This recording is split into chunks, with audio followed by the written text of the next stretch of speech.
Le cœur du problème, c'est la peur de l'enfer. Le voile, voilà, l'exemple parfait, le voile. C'est pareil, le voile, mon voile, mon choix, c'est faux. Si la femme musulmane se voile, c'est parce qu'elle a peur qu'elle se fasse suspendre par les cheveux dans sa tombe et qu'à l'enfer, on la tire par les tétons, des trucs comme ça. Ah, des trucs de psychopathe. On dit à la femme musulmane, chaque homme qui te regarde, c'est un péché sur toi et à l'enfer, tu vas brûler. Si il, euh, il porte le voile, c'est parce que c'est une prise d'otage, c'est la peur de l'enfer, c'est le gun sur la tombe de la peur de l'enfer. C'est ça.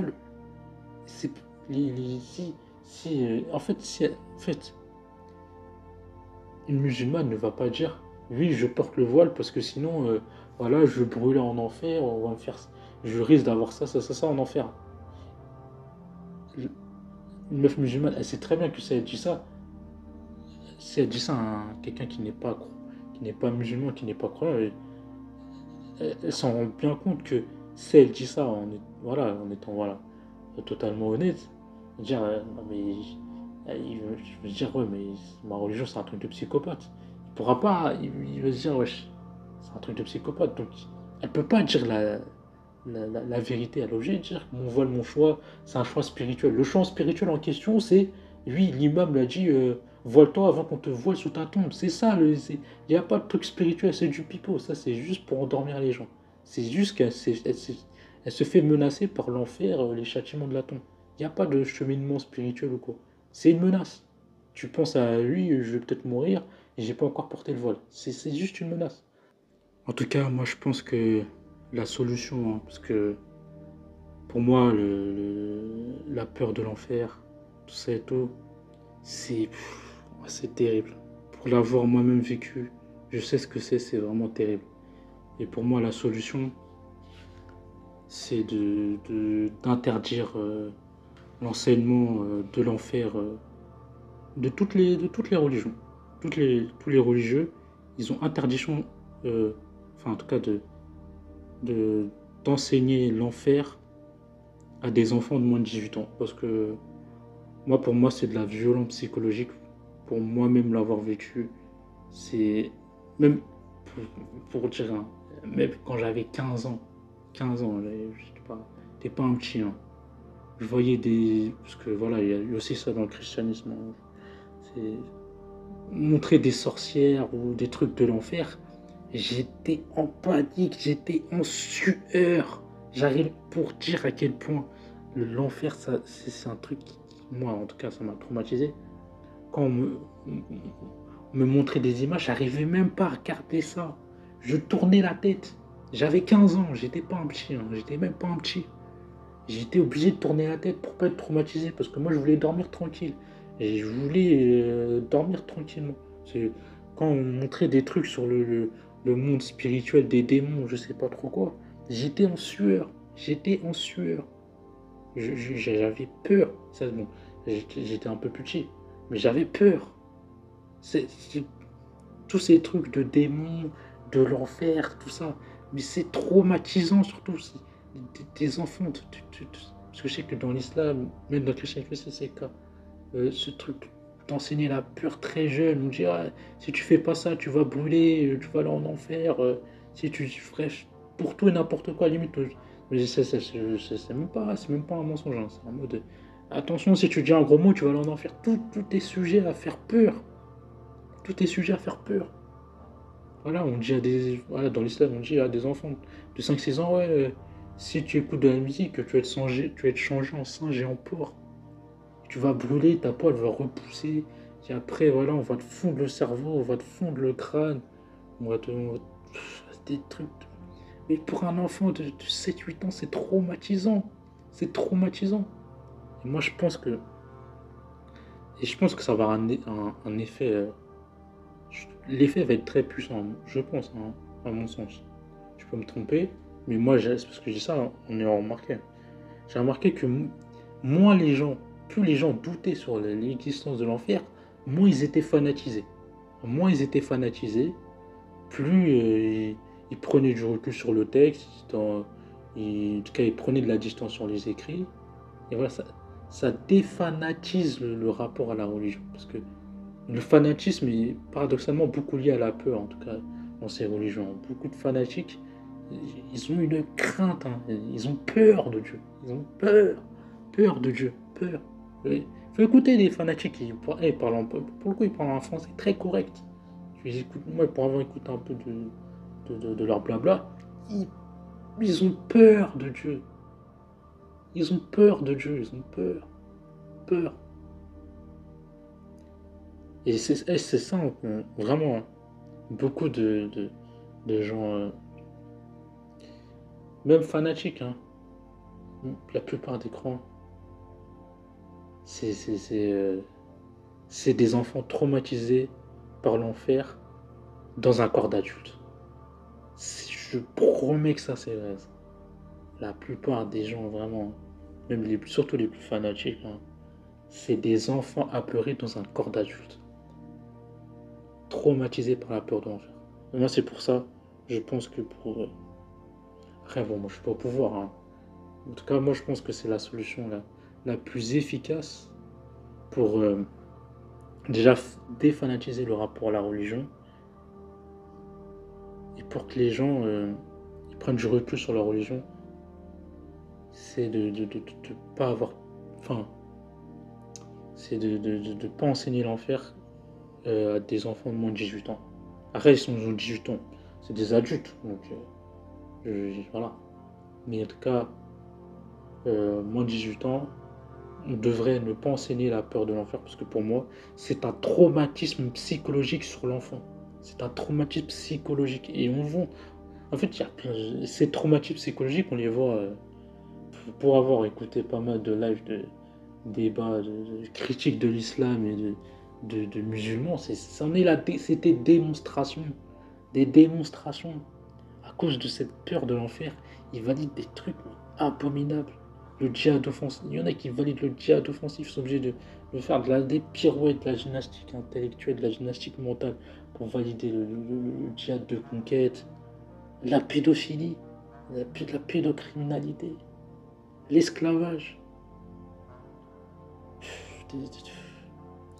Bref, des trucs, des trucs abominables. Ça, t'es obligé de valider des absurdités tellement t'as peur de l'enfer, tellement. Cette peur te traumatise, hein. Elle te fait tellement peur que c'est limite de l'instinct de survie. Vraiment, je vois, hein. Pour certains, c'est de l'instinct de survie, ça se voit. C'est instinct de survie version dans l'autre monde, hein. Hein. Voilà, dans l'autre monde. Et je veux demeurer éternellement dans un endroit il fait pas chaud. Voilà. Hein. Ils sont obligés d'accepter que oui, voilà, le soleil tourne autour de la Terre. Mais c'est complètement débile. Tout ça. Parce que voilà, Sharon Fausen, voilà, il s'appuie sur le Coran pour dire que le soleil tourne autour de la Terre.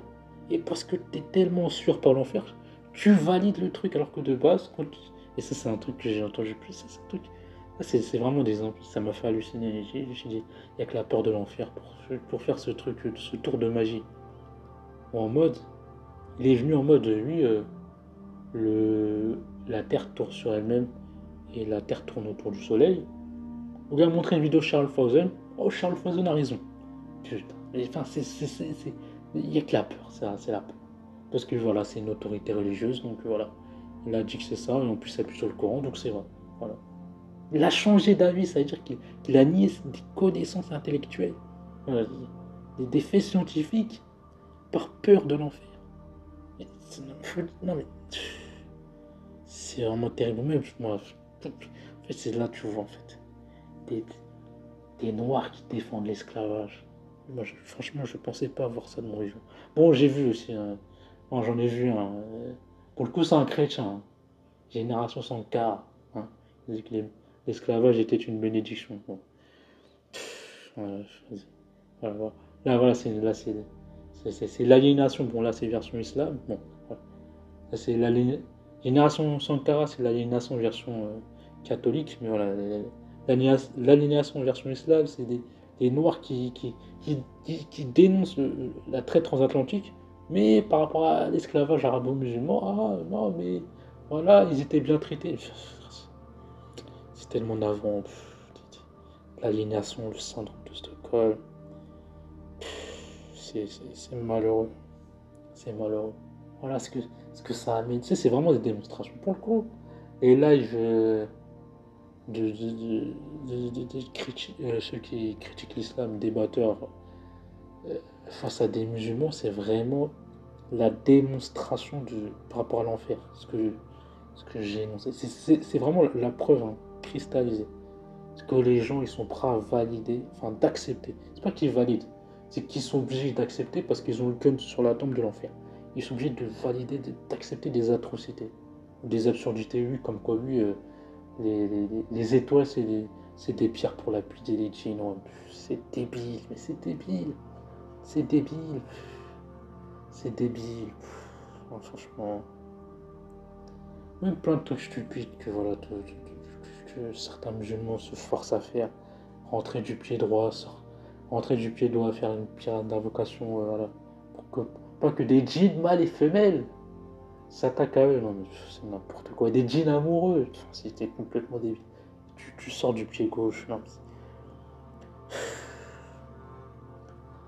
tu n'as pas le droit de manger de la main gauche parce que c'est Shaitan qui mange de la main gauche. Depuis quand Shaitan il, il, il mange? Voilà aussi si le Shaitan pisse dans tes oreilles. Voilà, pour pas que tu entendes l'appel à la prière. Le Shaitan il pisse. Hein. Ah, mais c'est débile, c'est débile. Mais tu vois, c'est débile. Mais pourquoi ils y croient? Parce qu'ils sont obligés d'y croire. Parce que oh, si j'y crois pas, incrédulité, mécréance, enfer. Éternel. Oh, c'est malheureux. En vérité, c'est malheureux. Les, les, les, les croyants ne sont pas des envahisseurs, ne sont pas des colons, je sais pas quoi, là, comme voilà, tous les CNews et toutes ces conneries veulent faire croire. Ce sont des victimes d'un endoctrinement puissant, très puissant. Pourquoi vous les voyez comme des ennemis? Ce ne sont pas des ennemis, ce sont des victimes d'un endoctrinement. Dans l'endoctrinement chrétien, il est moins puissant. Donc forcément, ils sont moins fanatisés. Même chez les chrétiens, il y en a qui ne croient même pas à l'enfer, qui disent que l'enfer n'existe pas. Donc forcément, parce que les chrétiens ont pris du recul sur les textes, en tout cas, pas, pas mal de chrétiens prendre la distance sur les textes. Alors que le problème de l'islam, c'est que, le postulat de l'islam, c'est que c'est Dieu qui parle. Donc c'est pour ça ils sont pris en otage. En fait, voilà, les musulmans ils sont pris dans une prise d'otage. C'est ça la réalité. Et qu'on les voit comme des ennemis, comme c'est malheureux. C'est malheureux. Non, vraiment, je pense vraiment. Hein, tu t'arrêtes l'enseignement de la peur de l'enfer dans toutes les religions, tu verras que par ruissellement, il y aura beaucoup moins de fanatisme et tout ça. Et tous les gens vont prendre plus de recul. Vraiment, hein, tous les délires, là, voilà, les débats d'aujourd'hui là sur le voile, tout ça. Ça viendra de l'histoire ancienne pour moi. Hein, parce que les gens vont interpréter, voilà, ils vont trouver 10 000 tourneurs de phrases, ils vont faire de la gymnastique. Et ce sera plus autant un truc genre, ah, il faut le mettre, voilà. Parce qu'aujourd'hui, c'est quoi? C'est en mode, ah, si tu le mets pas, voilà, vole-toi, on va te voler dans ta tombe, sinon tu vas brûler en enfer, voilà. Que si les gens n'ont plus connaissance de l'enfer, en tout cas, on leur enseigne plus l'enfer. Ils ont plus ce chantage absurde, horrible et atroce de l'enfer. Ils auront la liberté de prendre du recul sur leur texte. Et par ce recul, en tout cas ce regard avec une distance, va défanatiser le phénomène religieux. Il y aura moins de ce phénomène fanatique où quand on critique la religion, ça insulte ou c'est agressif. C'est vraiment ça truc à vif. Où l'islam deviendra plus presque une spiritualité pour ésotérique, mais pas loin quoi. Mais quand, quand, ils auront la liberté d'interpréter leur religion selon leur bon vouloir. Et je pense que ce sera bénéfique. Ce sera bénéfique. Moi, je pense vraiment, pour moi, c'est la meilleure solution. En tout cas, je trouve que c'est la solution la plus efficace. C'est d'in- de, de, de faire en sorte que qu'on n'enseigne plus l'enseignement de l'enfer aux enfants, parce que c'est un traumatisme. C'est traumatisant, c'est une violence psychologique. Voilà. C'est une violence psychologique horrible. Voilà. Donc, je pense que, voilà, en réfléchissant un peu, c'est pas difficile en vérité. Pour moi, c'est une solution. Je comprends pas que des gens n'y aient pas pensé plus tôt. Alors, pour moi, ça tombe sous le sens. Parce que ça, c'est vraiment la peur de l'enfer, c'est un truc du, du, du mec qui est un croyant non pratiquant au plus intégriste. Les deux partagent cette même peur de l'enfer. Et si t'enlèves, tu, tu, tu, tu dilues cette peur de l'enfer, il y aura beaucoup moins ce rapport fanatique à la religion. Je pense pour moi, c'est une solution. Ça aura des effets bénéfiques.